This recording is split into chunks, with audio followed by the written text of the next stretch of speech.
How did 3 strands of hair change a dwarf's destiny? Welcome to Middle-earth Unveiled. I'm truly grateful you're here. Time is precious, and I don't take yours for granted.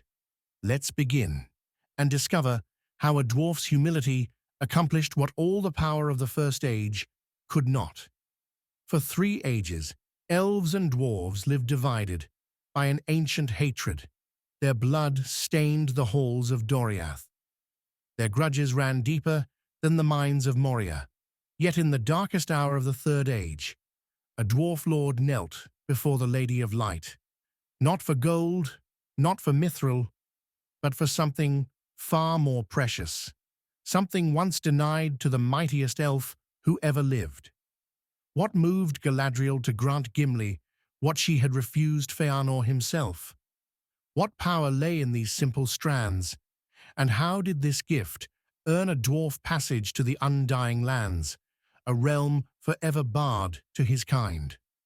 This is a tale of 3 golden hairs that bridged 3,000 years of hatred, of how the smallest gifts can carry the greatest magic. The gaze of the Lady of Light. The Fellowship of the Ring arrived in Lothlorien bruised and broken, carrying the heavy grief of Gandalf's fall in Moria. For Gimli, the dwarf, this was not just a place of refuge. It was a minefield. Centuries of bloodshed clung to the air like ash. The murder of Thingol over the Norglemere, the sacking of Doriath, the imprisonment of Thorin's company in Mirkwood. Dwarves did not belong in elven realms, and least of all in the Golden Wood. In Peter Jackson's films, this tension is softened with humor. Gimli's blindfolded entrance feels awkward but charming. But in Tolkien's writings, the moment is heavier, layered with history and quiet fury. Gimli arrives cloaked in pride, braced for contempt. He expects mockery, exile, perhaps even chains. And then he sees her, Galadriel. She is not merely an elven queen, she is living memory. Born in Valinor before the world's first sunrise, Galadriel beheld the light of the 2 trees. She defied the Valar. She crossed Helcaraxë. She witnessed the fall of kingdoms, the rise of shadow, and the slow fading of her people. To Gimli, she is everything his kind have learned to hate and fear. But when her gaze meets his, something ancient breaks. She does not look upon him with disdain. She does not see a crude miner or a warlike descendant of Aula's rebellion. She sees his heart, his courage, his pain, and a buried yearning for beauty, the kind of beauty dwarves are taught to scorn, even as they chase it in stone and silver. In that sacred silence beneath Lothlorien's golden leaves, something happens that had not happened in 3 ages of the world. A dwarf's soul is seen and honored by the highest of the Eldar. And then comes the moment that stuns the Fellowship. "I asked her for 1 hair from her golden head," Gimli later says. "She gave me 3. It is easy to overlook the weight of this exchange. But in Middle-earth, hair is not merely an adornment. It is power. It is lineage. It is memory. And Galadriel's hair was legend. The greatest craftsman who ever lived, Feanor, creator of the Silmarils, begged Galadriel 3 times for a single strand. She denied him each time.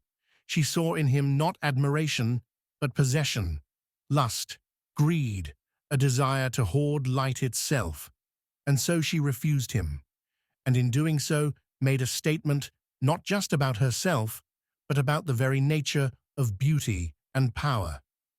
Light cannot be possessed, Tolkien writes in letter 348. It must be given freely. Now, ages later, a different kind of request is made from a different kind of soul. Gimli asks, not as a lord, but as a friend, not to capture, but to remember, not to own, but to honor. And Galadriel, who once withheld her light from Feanor, gives to Gimli not 1, but 3 golden strands, a quiet act of grace, a silent rewriting of history, and the beginning of something greater than either of them could foresee. Light, legacy, and the shifting of ages. The Fellowship watched in stunned silence as Galadriel placed her gift in Gimli's hands. Legolas, son of Thranduil, prince of the woodland realm, stood motionless. His elven eyes, so attuned to subtlety, widened in disbelief. Never in all his long years had he seen such a thing. A dwarf, not only tolerated, but honored by the Lady of Light herself. Boromir, warrior of Gondor, shifted uneasily, sensing something sacred was unfolding. A moment of quiet gravity that his soldier's heart could feel, though not fully understand. Even Aragorn, Isildur's heir, long familiar with elven ways, lowered his gaze in reverence. And at the center of it all stood Gimli, rough-handed, broad-shouldered, unaccustomed to awe, and yet trembling. As he accepted Galadriel's gift, the world did not shudder. No stars fell from the sky, no songs were sung. But something did shift, something older than time itself. The great wound between elves and dwarves cracked open, just enough for light to seep in. For thousands of years, their two peoples had been divided by grief and blood. The elves remembered the Norgrim as oathbreakers and usurpers. The dwarves remembered betrayal and unjust blame. Neither side forgave, neither forgot. But Galadriel's gesture shattered that ancient silence. It was not diplomacy. It was not a treaty. It was something deeper. A whisper to the soul, "You are seen. You are worthy." And Gimli, who once mocked elvish songs of stars and trees, would never be the same. The power of hair, the symbol of light. To understand why this moment mattered, we must return again to the beginning. In Tolkien's world, light is not merely physical, it is essence, purity, the first breath of creation.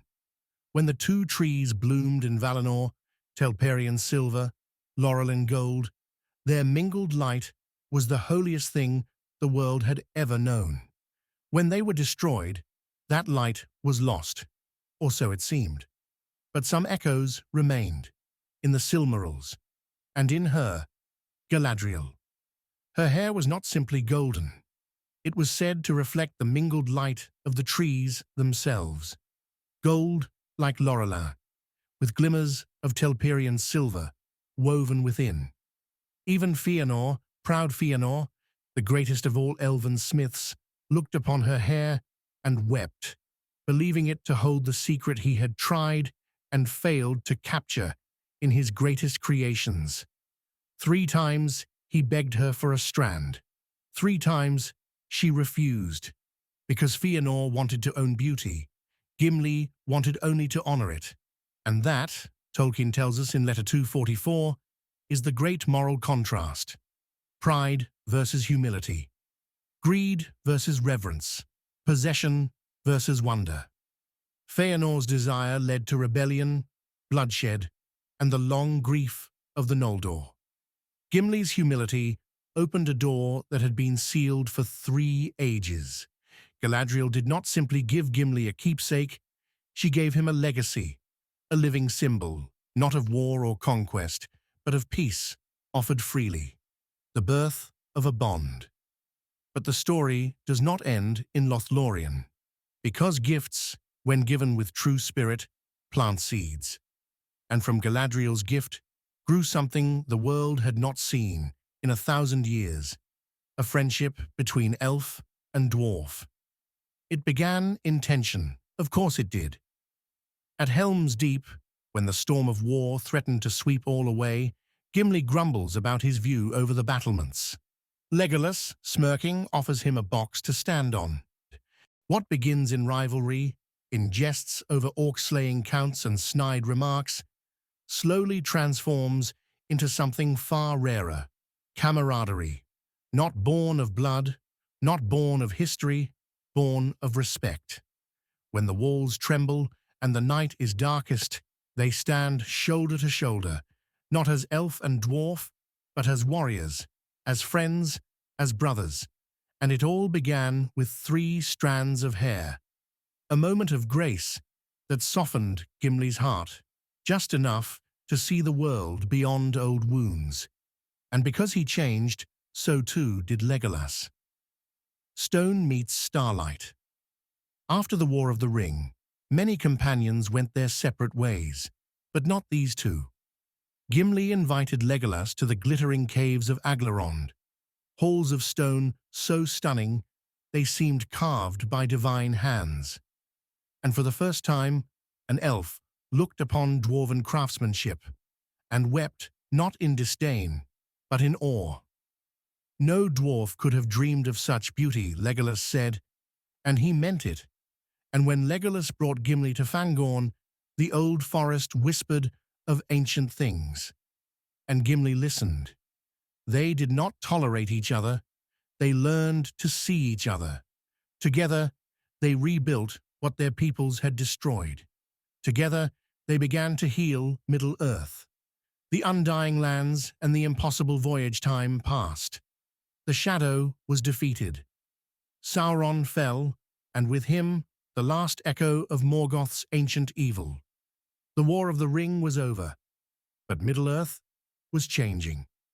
The elves, ancient and weary, began to heed the call of the sea, that soft, relentless whisper pulling them westward toward the undying lands, toward peace, toward home.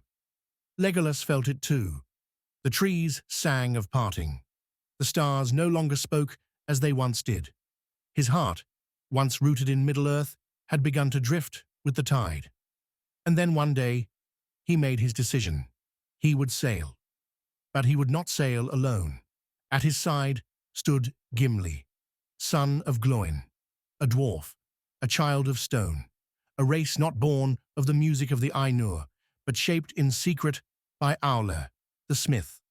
The dwarves were not counted among the firstborn, not destined for Valinor, not meant to set foot in the Blessed Realm. And yet, he sailed.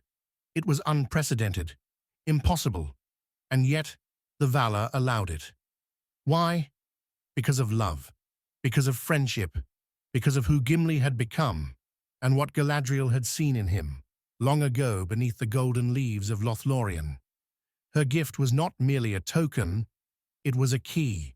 It marked Gimli not as a petitioner, but as a peer, not as one who sought to possess light, but as one who honored it. In that simple gesture, 3 golden strands placed in a dwarf's hands, Galadriel planted the seed of a future no one had dared to imagine. And now, that seed had bloomed into wonder. The ship that sailed beyond all law. Imagine that final voyage.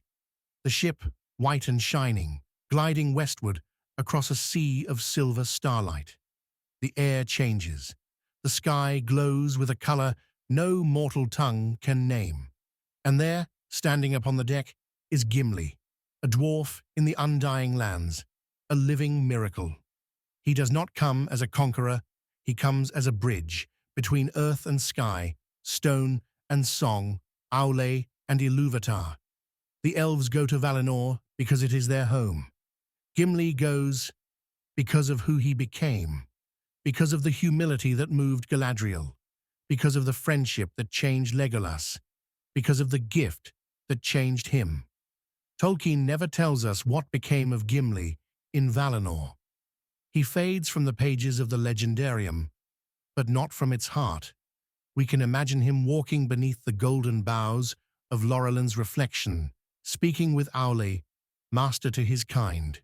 We can imagine him reuniting with Galadriel, the lady who saw past old hatreds and into the soul of a single dwarf. We can imagine him at peace. A hinge in History 3. Strands of hair. That's all it took. A dwarf's humble request, an elf's unexpected kindness. And the ancient enmity of ages began, at last, to heal. It didn't erase history. It didn't undo the blood or the bitterness, but it opened a door. And Gimli, stubborn, loyal, full of fire, was the first to step through. He showed us that even in a world of kings and legends, the smallest acts can carry the greatest weight. He showed us that kindness can rewrite fate. He showed us that even stone can shine. The final gift, Galadriel's gift, was not about hair. It was about possibility. It was a challenge to every wound, every grudge, every wall history had built. And Gimli answered that challenge, not with war, but with wonder. In the end, his legacy is not just the caves he carved or the enemies he slew, it is the fact that he was seen, and that he saw, in turn. That he crossed a bridge no one else had dared to build. That he sailed where no dwarf had ever gone. Not because he demanded it, but because he was ready. And it all began with 3 golden strands. Thank you, dear friend, for walking this road with me. This was Middle-earth Unveiled. Until next time, may your journey be lit by stars, shaped with wonder, and guided by grace.